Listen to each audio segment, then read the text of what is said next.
Welcome to Relationship Reset with life coach Dr. Mark Shook. In each podcast, Mark will weave together the ancient truths of Scripture with the latest cutting-edge neuroscience in short, concise, effective, and doable principles and actions to reset your relationship dynamic.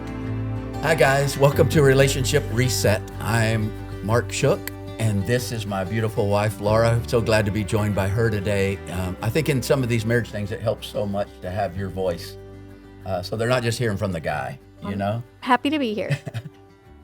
We're in this second of 3 podcasts. We're delving deep into the work of Dr. John Gottman. He is a therapist that has done so much research, so much science-based work has gone into his work. And he has what he calls 4 horsemen of the apocalypse in a relationship. He said negativity and conflict, is always something that's not what you want. But if you see these 4 horsemen creep into it, then it's going to signify something really bad. I think it's interesting that these 4 behaviors are highly predictive of where your relationship is headed. If you begin to see them in your relationship, you know that you're headed down the wrong path, and eventually your relationship is going to die. I think Dr. Gottman's book, The 7 Principles for Making Marriage Work, is one of the best that I've read about marriage, and so that's why we're excited to share some of these things with you today. We looked at the last podcast at the first 2 horsemen. You remember those, Laura? Remind us what they are. In fact, go over the 4 horsemen again, and we'll look I at will. the last 2. So there are 4 things, 4 behaviors, if you begin to see in your relationship, that Dr. Gottman says are predictive for the decline of that relationship. The first one is criticism, attacking your partner's character. And this is different from just expressing a complaint, but it goes to the level of attacking their character. The second one is defensiveness, and this is a self-protective response. When you feel like you're being attacked by your partner, it usually involves shifting blame or making excuses, but it's something that we kind of all naturally fall into when we feel like we're being attacked. And if you missed that first podcast, go back and check those out because it really helps the last 2 make sense. The third one is contempt. It's when we begin to view our partner with disrespect, with disdain, often involves cynicism and sarcasm, name-calling we see in this. And then the fourth one is stonewalling. This is when one partner simply begins to withdraw from communication, leading to a deep emotional disconnection. Well, let's look at contempt. Contempt is the most destructive of the 4 horsemen. In fact, you can see in every relationship the other 3 horsemen, but if you rarely see in a relationship that's going to make it or that's healthy, you don't see contempt ever, 0%.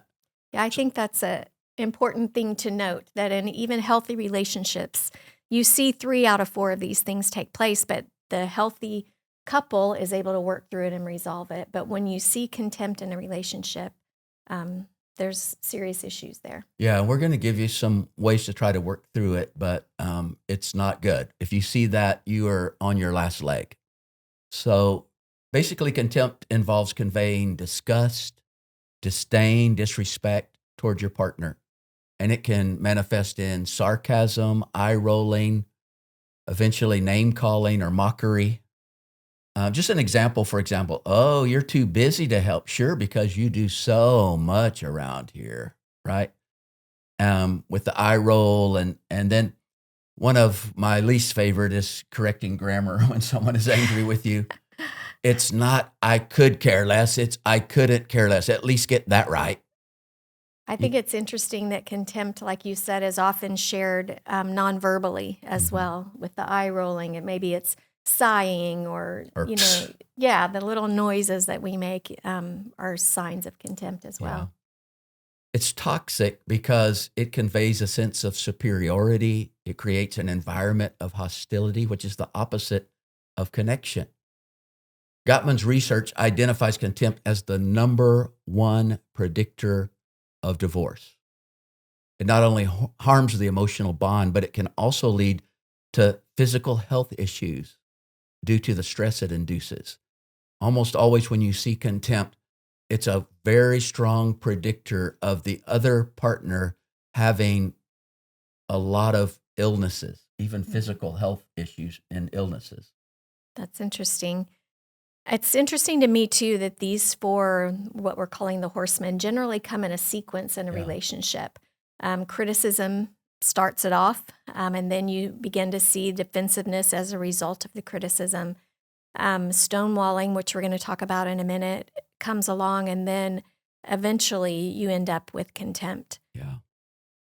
Everyone messes up in marriage, but not all repair attempts are successful. And contempt is in a category of its own. The amount of contempt in a stable, happy marriage is essentially zero, according to Gottman. In fact, he recommends that therapists label contempt as psychological abuse and totally unacceptable. He calls it the sulfuric acid of love. The fact that the other three horsemen, they might show up in a stable relationship, but this one never does. That has profound implications. Mm-hmm. The Bible speaks to this. It's really interesting, again, how this ancient scripture, but it's God's truth, and the latest neuroscience, they just weave together in this beautiful thing. The more we understand our brain, the more we understand neuroscience, the more the Bible begins to just show itself as absolutely true. But Ephesians 4:29, Paul said this: "Don't let even one rotten word seep out of your mouth. Instead, offer only fresh words that build others up when they need it most.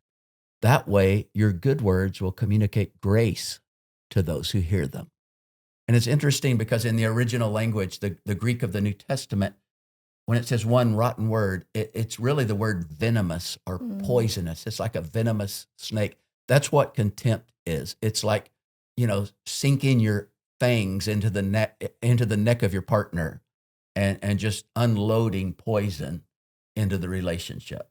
And poison leads to death. Yeah, it's death of relationship. So let's talk briefly about the antidote. I think one of the biggest antidotes for that is developing a practice of expressing appreciation, of expressing those positive things. And so many times I think, at least for me, I think something positive, but then I don't communicate it. I don't say it out loud. And I think we need to get in the habit of saying it out loud, the things that we appreciate for one another. Mark and I, every night, when we lay down at night, we take time to say, what are we grateful for today? And I think that's a really good practice that goes a long way in a relationship, to look at the positive and to express those positive things to one another. And when we think about that, even at night, it's so interesting how often the gratitude is something that the other partner did. Mm-hmm. The way that you handled this today, or the way that you showed me how much you love me today. And even just the smallest things. I'm grateful that you were there. Right. That I had you beside me, or had you had my back. It could be the smallest thing. But I know that it's much more common to start making a list of all the negative things, the things that bug you in a marriage. And it's interesting because in another big study by Shanti Feldman, she discovered that she thought that what they would see in a really healthy relationship was that each partner saw the other partner really, really clearly. And they did this study of like 2,000 marriages. And what they discovered was that wasn't the case at all. They didn't see their partner realistically at all. They saw them as much better than they actually were. In fact, sometimes she was thinking, are we talking about the same man? When the woman was talking about her husband, because she saw him as so much more even than he was. And a lot of that can come. I remember in our early marriage, what we started doing, we just started writing out things that we liked about each other, right? We did. And I was going to say, if for any of you that may be struggling in your relationship and wondering, I don't feel grateful for anything, I just want to share with you that my mother's story, and she shared this with me many years ago. When they were early married, they had 2 little babies pretty quickly. They were struggling. She was struggling. My dad was in the military and gone a lot and working, and she was very unhappy. And so she decided one day to start being grateful, like we're talking about. And she was going to make a list of what she was grateful for. And she said she couldn't come up with anything. And so she started praying, God, show me what to be grateful for. And the only thing she came up with was, I like my husband's smile. She liked my daddy's smile. And so she began praying every day, God, thank you for his smile. Thank you for his smile. And as she did that on a routine basis, she said suddenly, bit by bit, other little things began to come up that she was grateful for. And over the course of time, as she practiced that daily gratitude, her attitude changed, and her just feeling toward my dad changed, and it transformed their relationship. So to combat contempt, couples need to actively foster a culture of appreciation and respect. One of the things you do, express gratitude. Regularly acknowledge your partner's positive qualities and actions. Shift the focus from negative to positive. Instead of always dwelling on what's wrong, focus on what's working in the relationship and how you can do more of that. And then nurture fondness and admiration. Reflect on what you love and admire about your partner and share those thoughts frequently with them. One of the things we do as parents, and I think if you have little kids, you practice that. Like, I want to find my kids, catch my kids doing something good and positive, and praise them for that instead of always saying the negative things. And it works the same way in a marriage relationship. You want to catch your partner doing the positive things and praise them for that. And wives, you'll be amazed at how your husband responds like a little kid a lot of times. Like I remember Laura just one time just saying, I really appreciated how you helped me with dinner tonight. And it's just like, you just feel like a little kid, like, I'm so excited to get to do that with you. Listen to what Paul says in Colossians 4:2. Devote yourselves to prayer, being watchful and thankful. I really like that. So if you're a believer, if you have Christ in your life and the Holy Spirit living inside of you, devote yourself to prayer. Start praying for your mate continually. And then you be watchful for things that you can be thankful for. And that goes right along with what Gottman has said, So I guess what I'd like for you to do with this particular one is reflect on your relationship. When have you felt or expressed contempt? Is it starting to be pretty common in your relationship? If it is, that's not good. You better get into therapy right now. You better get some help right now. And also practice those daily expressions of gratitude and shift the dynamic. Well, the last one is stonewalling. And to understand stonewalling, it's usually, how they said the harsh startup, Gottman said it usually starts with the wife. And it's like 80-90% of the time, it starts with the wife. Well, stonewalling is usually by the man in the relationship. And that's 80-90% of the time. Not always, because the wife can do it too. But stonewalling occurs when the listener withdraws from the interaction. At home, that might be that they just get up and leave. Now, when he was studying this in his lab, they weren't able to do that. So the listener would typically start to show these cues that what we do in a regular conversation is we give cues back and forth to each other, that I'm listening, our eyebrows, our face, I'm listening to you. We're mirroring or responding. Verbal cues even. Yeah, a lot of verbal cues, a lot of nonverbal cues. And I think when someone begins to stonewall, you see the opposite of that. Right. They stop looking you in their face. They're looking down. They don't give any verbal cues, maybe making no noise at all. They just completely shut everything down like a stone wall, like it says. That's it. You look like a stone wall. And they do such things as look away from the listener, or here's one thing. Let me just read you what Gottman says. He says, stonewallers don't show any of this normal listening. Instead, they use brief monitoring glances, look away and down, maintain a stiff neck, vocalize hardly at all, in effect, convey the presence of an impassive stone wall. The monitoring glances appear to be more on the order of checking out the ogre. Is the ogre still there, or has the ogre magically vanished in according with my prayers? I think they're looking, saying, is he still talking? Yeah. They use control facial expressions like tightening of the chin and jaw. Stonewalling, it occurs when one partner withdraws, shutting down emotionally or physically. Now, ladies, let me give you a little bit of insight. The way that men are wired, and as the protector and all, a lot of times we get flooded with emotions more than you do. Like we can flood with More quickly. adrenaline, we can flood with the cortisol, we can flood with all of these things, and we're like ready to fight, flight, whatever needs to happen. And so sometimes stonewalling occurs because your husband is just simply overwhelmed. And that's why, we need to kind of look at it. The impact of stonewalling, it can make the other person feel rejected or abandoned. And it creates this emotional distance, prevents the resolution of conflicts. And if you don't resolve that, if one stonewalls and that's just it, I mean, the marriage is going to end because, again, the connection is lost. So what are some of the antidotes to I think first of all, like you said, if you see your spouse is overwhelmed and maybe they just need a break, they need a time out, you need to learn to recognize that in yourself and say, give me 5 minutes or whatever it is you need, or recognize it in your spouse and say, hey, let's come back to this and talk about it tonight.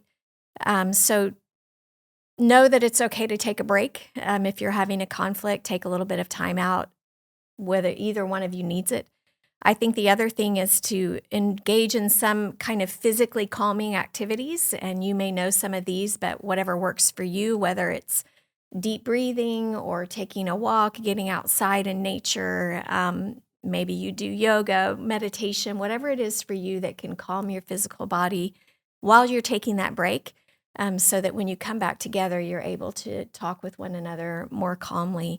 And when you come back to that conversation, recognizing that that you needed the break, that you did the work to calm down, and now you're ready to work through those issues. I think that it's really important, if you've had this history of stonewalling, that you make sure that you help your spouse understand this is just for a few minutes. I'm going to come back to this. We're not done with this. I mean, I'm not just leaving. I'm not just walking out.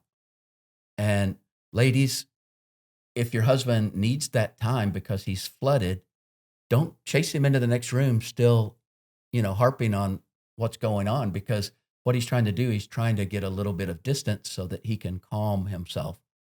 But husbands, you need to realize that you need to say, I'm going to come back and revisit this. I'm flooded right now. Just tell him what's going on. I feel totally flooded right now. I can't think. I'm just feeling angry. I'm feeling all these emotions. I'm feeling like fight, I want to approach this in a calmer manner. Give me a few minutes and let me calm down. And maybe you just have some kind of a signal, because you can't even verbalize it when you're flooded sometimes. So maybe you just do this. And that means go ahead and tell each other, this means give me a few minutes. We're going to come back to this. This isn't done, but we're going to come back when it's safe. And I think the partner who is facing a partner who's stonewalling, they need to know that it's still important to them. Like, you're not just going to stonewall me and walk away and we're never going to discuss it again. They need to know that we're going to come back to it. Because that's just disconnection. Right. You can take time and still not have disconnection. You can say, time out. I love you. I care about you. I mean, even if that's what that symbol means, make sure you understand. And I'll be back in this because connection with you is the most important thing to me. Not agreement, but connection. Okay. Thank you for joining us in this second podcast, in this deep dive into John Gottman's 4 Horsemen of the Apocalypse. And hope this has given you some information and some help with some of those destructive patterns, especially contempt, like we talked about today. Again, if you found this helpful, share it with someone who might benefit. And you can also find a lot of this in John Gottman's book, The 7 Principles for Making Marriage Work. We'll see you next time.